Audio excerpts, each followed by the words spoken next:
आज हम बात करेंगे राहु केतु की अन्य ग्रहों के साथ युति में कैसा फल निर्माण होता है और उसके पीछे एक बेसिक कारण क्या होता है। देखिए, राहु जो है वो केवल सर है जिसके पास सिर्फ सोचने समझने की शक्ति है, फिजिकल बॉडी नहीं है, कुछ करने की शक्ति नहीं है। और केतु केवल फिजिकल बॉडी है जिसके पास सोचने समझने की शक्ति नहीं है। अब इन दो ग्रहों को छोड़ दें तो बाकी 7 ग्रह जो संपूर्ण ग्रह हैं, जिनके पास सोचने समझने की शक्ति और करने की शक्ति दोनों हैं। अब इन 7 ग्रहों के साथ अलग अलग ग्रहों के साथ राहु या केतु का फल अलग अलग कैसे हो जाता है, इस बारे में जानते हैं। देखिए, सबसे पहले आता है सूर्य।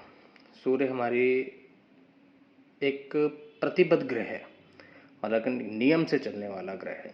सूर्य के पास सोचने समझने की और एक फिजिकल बॉडी की तरह उसके पास संपूर्ण शक्ति है। वो सोच भी सकता है और कर भी सकता है। सूर्य एक नियम से चलने वाला है। हम जानते ही हैं कि संसार में रोज सूर्य दिखता है एक समय पर और छुपता है। वो नियम से चलने वाला ग्रह है।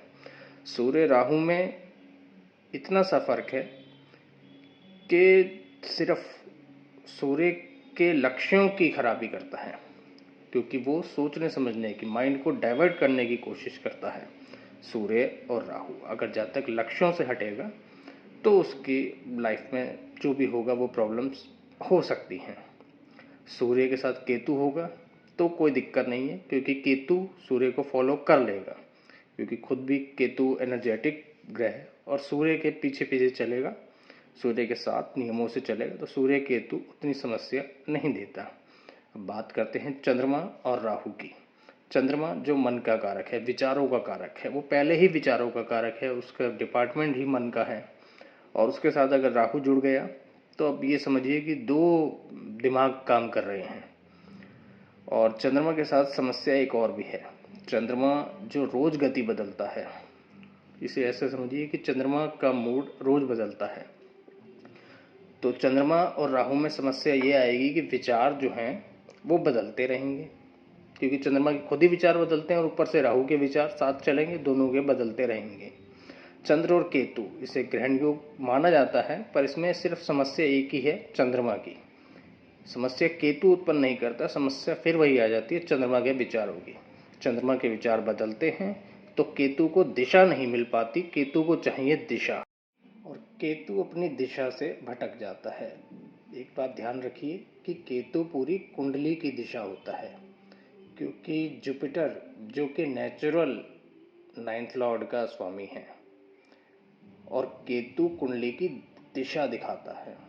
इसे ऐसे भी समझ सकते हैं, जुपिटर जो 9th लॉर्ड का नेचुरल लॉर्ड है, 9th हाउस का, और जुपिटर ही मतलब इसमें एटमॉस्फेयर में हवा का कारक है। हवा का कारक है जिससे हम ऑक्सीजन लेते हैं, जाहिर सी बात है जीवन के लिए ज़रूरी है। तो हवा का कारक है और हवा की दिशा ध्वजा जो केतु के लिए मानी गई है, केतु ही बताता है कि हवा किस ओर चल रही है। इसलिए केतु को जन्म कुंडली में पूरी कुंडली की चाल बताने वाला ग्रह भी बताया गया है। पर हम वापस टॉपिक पर आते हैं कि चंद्रमा और केतु में सिर्फ समस्या चंद्रमा की आती है कि चंद्रमा केतु को दिशा नहीं निर्धारित करने देता, एक तरफ नहीं रह पाता, इसलिए चंद्र केतु समस्या उत्पन्न करते हैं। अब बात आती है मंगल और राहु की। मंगल बताया आपको, मंगल एक लक्ष्य को सीधा सेट करने वाला, कि लक्ष्य अपना सेट कर लिया और उसकी ओर चलने वाला ग्रह है। मंगल के पास ऊर्जा की कोई कमी नहीं है, मंगल के पास बहुत ऊर्जा है। मंगल अकेला ही पूरी कुंडली को ताकत दे सकता है। परंतु मंगल राहु में समस्या आ जाती है कि अब वो 2 दिमाग से सोचता है। ऊर्जा की कोई कमी नहीं है, लेकिन उसके पास दिमाग 2 हो गए हैं। यदि जातक ऐसे में, या मंगल को, या यूं कहें कि मंगल की स्थिति को ठीक रखने के लिए जातक अगर लक्ष्यों को निर्धारित रखे, जब लक्ष्यों को बदले ना, तो उसके साथ मंगल राहु बहुत अच्छी ऊर्जा का निर्माण करते हैं, जो जातक बहुत अच्छी ऊंचाइयों पर ले जा सकते हैं। वहीं मंगल के साथ केतु और मंगल की वैसे तो कोई दिक्कत नहीं है, क्योंकि मंगल और केतु दोनों एनर्जेटिक प्लैनेट हैं और डबल बॉडी में कोई बहुत ज़्यादा समस्या नहीं होती कि डबल फिजिकल बॉडी हो गई, अब मेहनत करने में उसको कोई खास समस्या नहीं होगी।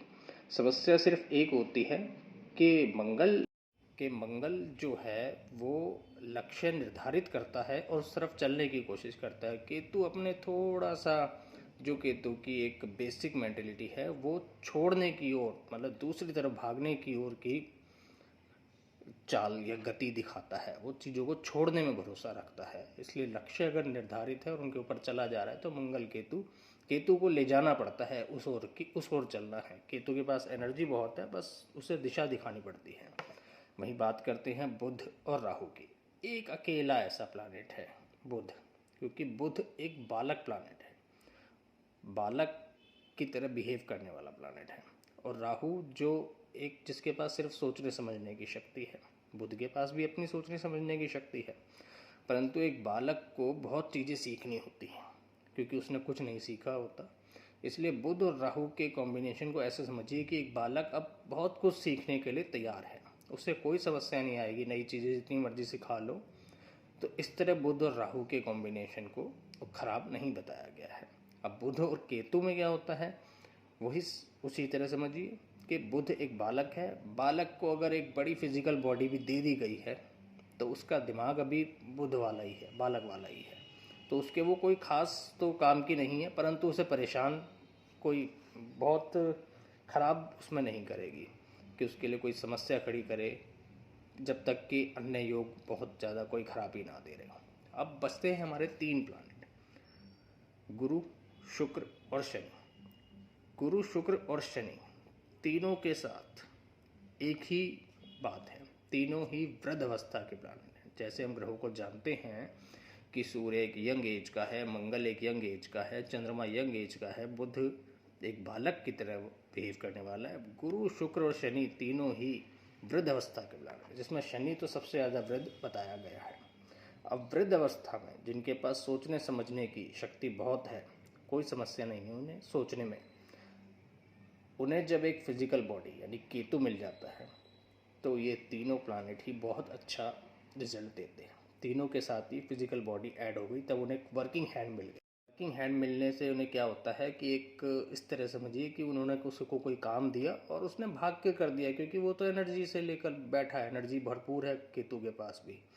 वहीं तीनों के साथ राहु में यही समस्या है कि वृद्ध आदमी जो सोच रहा था, तीनों ग्रह वृद्ध है, उसको सोचने के लिए और सोचने का ही काम मिल गया, करना कुछ नहीं उसमें आ पा रहे, क्योंकि अवस्था, उम्र की अवस्था की तरह समझें, तो उन्हें दिमाग उनका एक्सेस चल रहा है। दिमाग उनका, चाहे वो गुरु राहु हो या शुक्र राहु हो या शनि राहु हो, दिमाग उनका बहुत चल रहा है अपने अपने डिपार्टमेंट में, या जिस भी घर में वो कुंडली में जिस हाउस में बैठे होंगे वहाँ दिमाग उनका बहुत चल रहा होगा, क्योंकि उनके पास वही काम है।